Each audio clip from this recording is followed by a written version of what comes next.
Going on Thursday. Hope everybody's having as good of a Thursday as I am. Or should I say even better?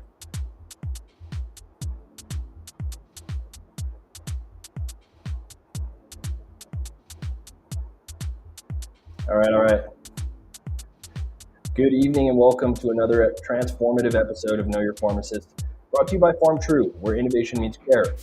I'm your host, Dr. Joaquin Acosta, ready to guide you through the intricate world of health and wellness with cutting-edge discussions that promise to enlighten and inspire.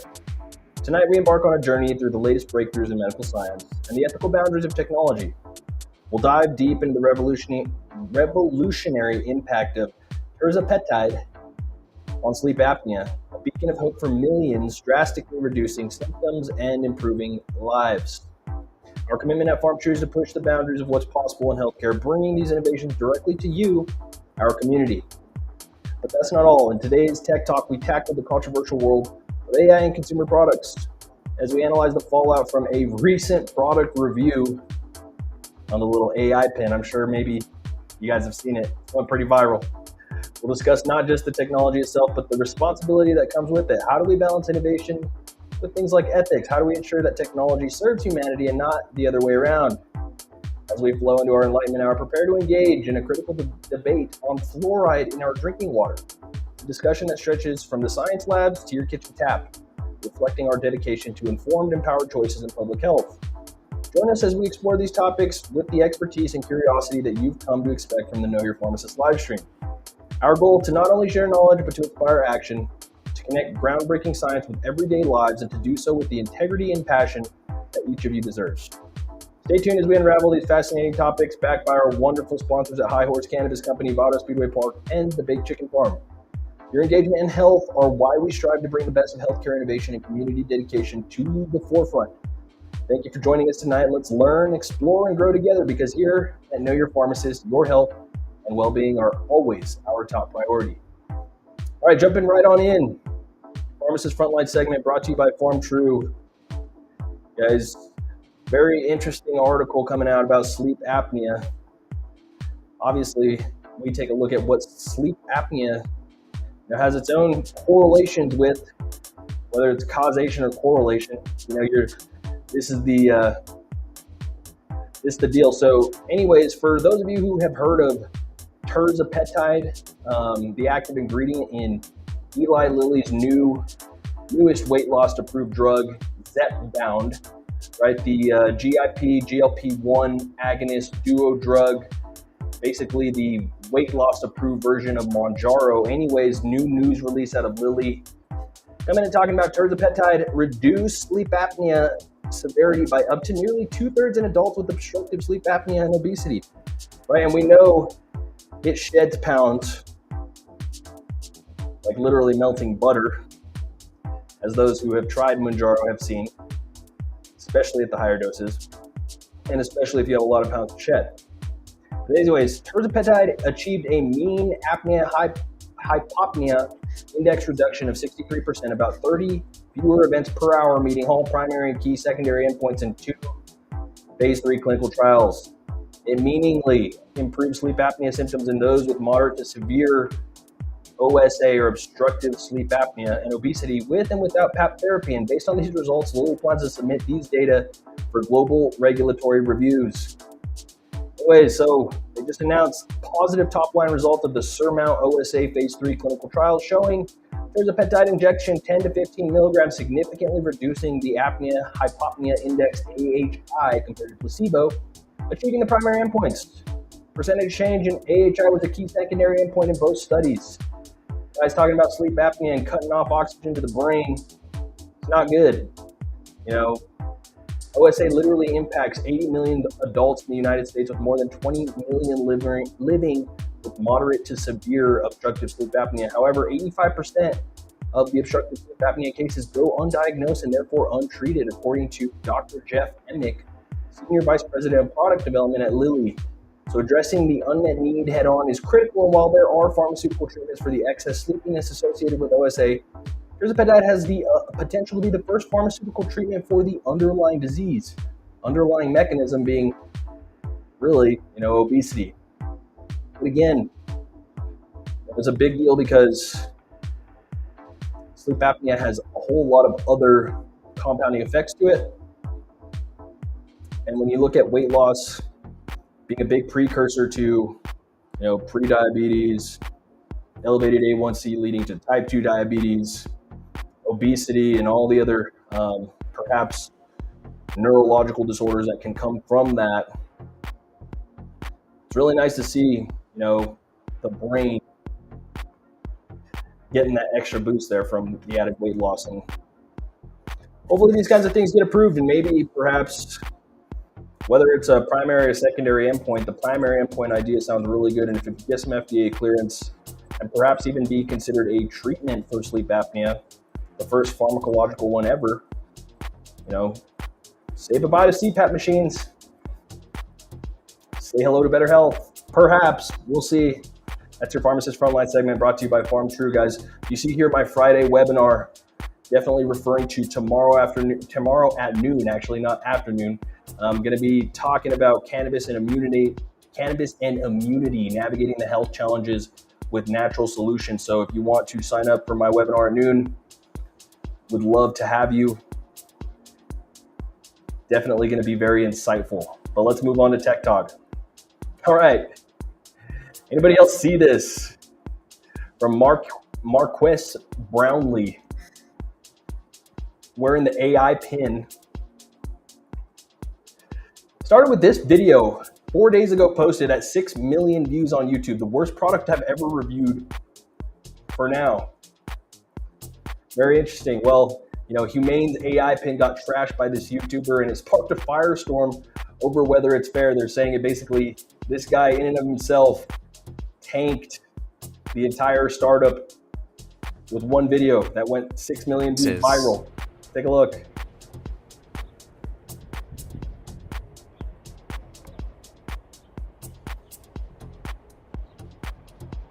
Or I'll just do this, I guess. It's a Cybertruck. The photo is of a Cybertruck, an electric pickup truck produced by Tesla. Yep. Look and tell me what this is.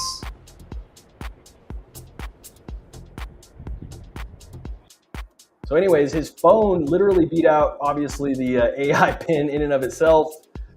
And it takes you back to, the spark debate of how one of the company Humane staffers called the, feedback honest and solid, but also calling it, a scathing review. And the little pin's supposed to complete daily tasks like making calls, taking photos, and answering questions, and project even an interactive screen onto the user's palms. The concept of the assistant, he added, was nice. However, right, the founder of the company called it distasteful and almost unethical. Right? The power to crush a company shouldn't be taken so lightly, and the headline is what most people will see. And otherwise,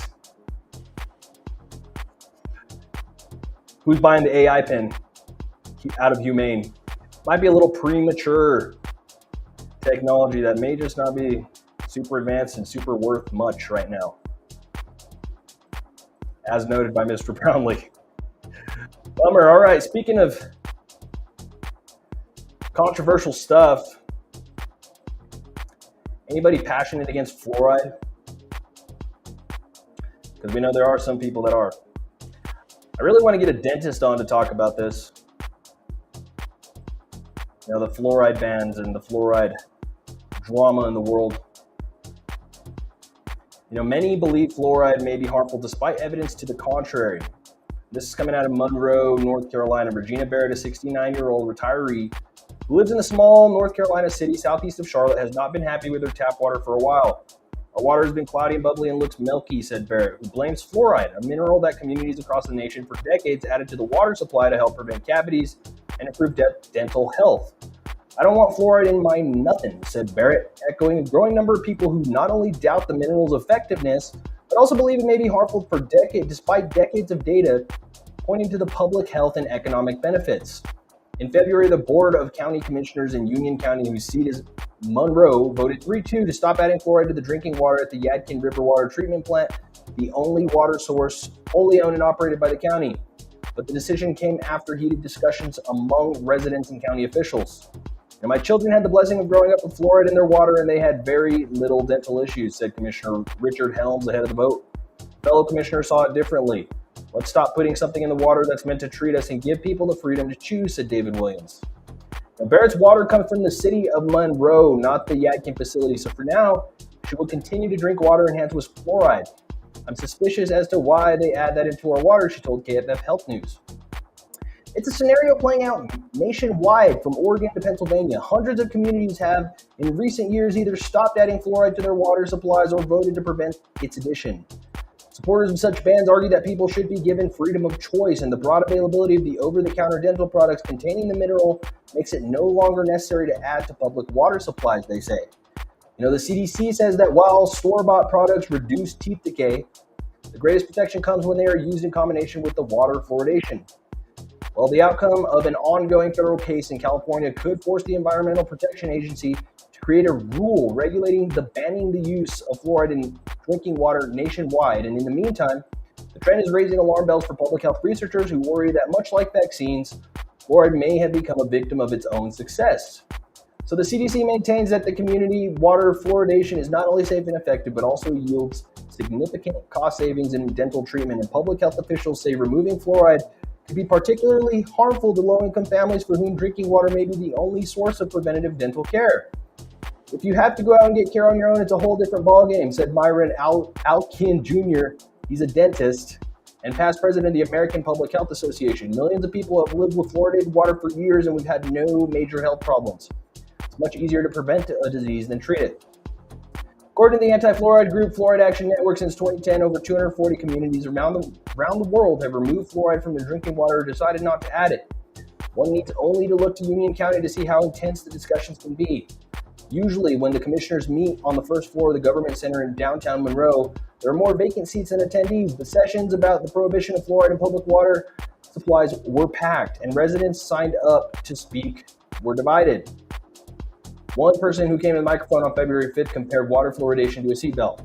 It doesn't prevent the car crash, but it limits the harm done, he said, and another argued that there's no proof that fluoride is safe or effective. It's a significant potential milestone to reverse 60-plus years of poisoning the public, he said, using an unproven claim often made by opponents of fluoridation.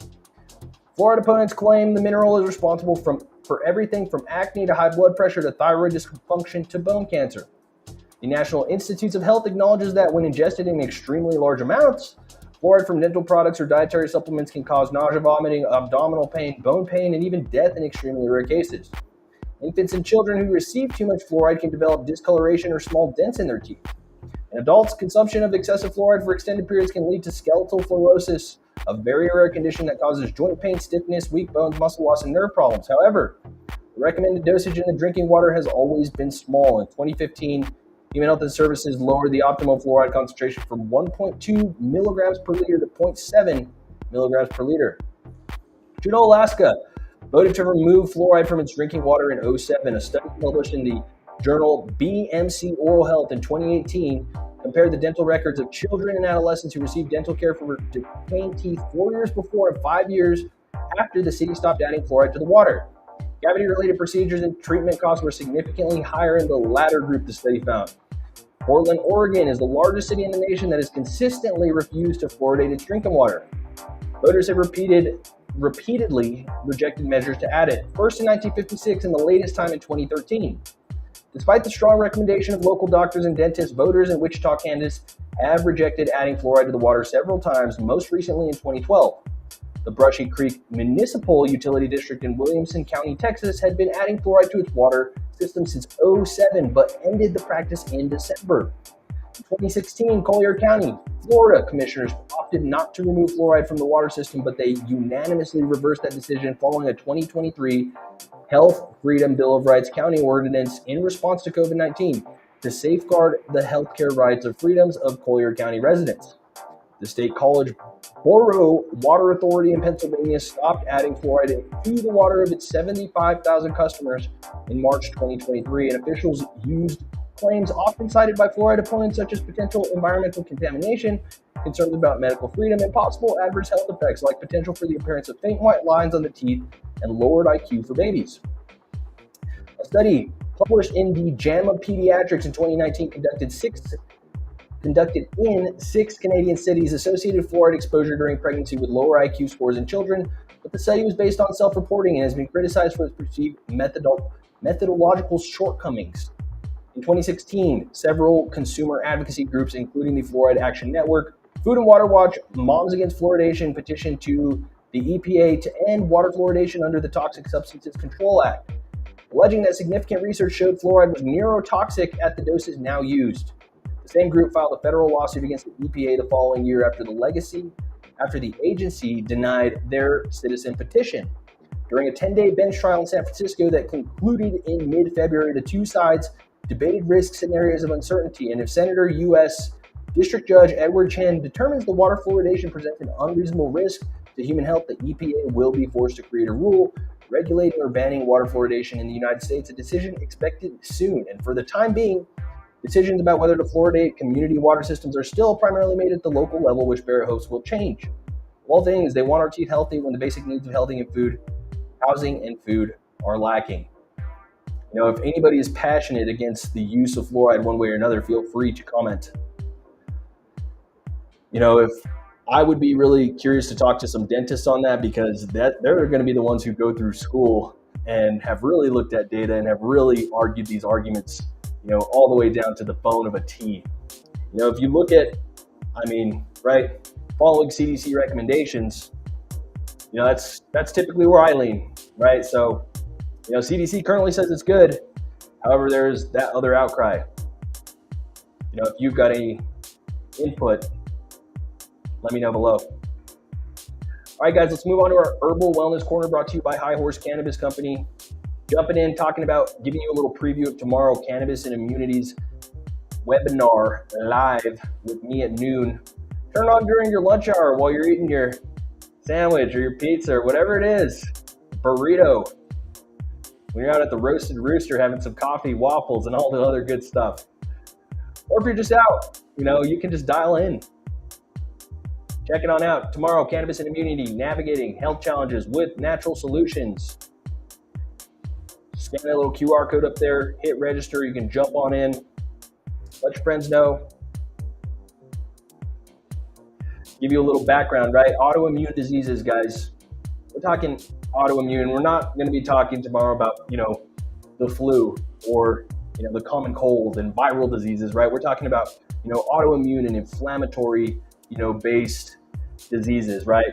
Which often cause things like pain, inflammation, spasticity, itching, and even gastrointestinal distress, right? Well, cannabis, known for its pain-relieving, anti-inflammatory, anti-spasmodic, and anti-itch and gut-balancing effects, often works well for improving symptoms in people with autoimmune conditions.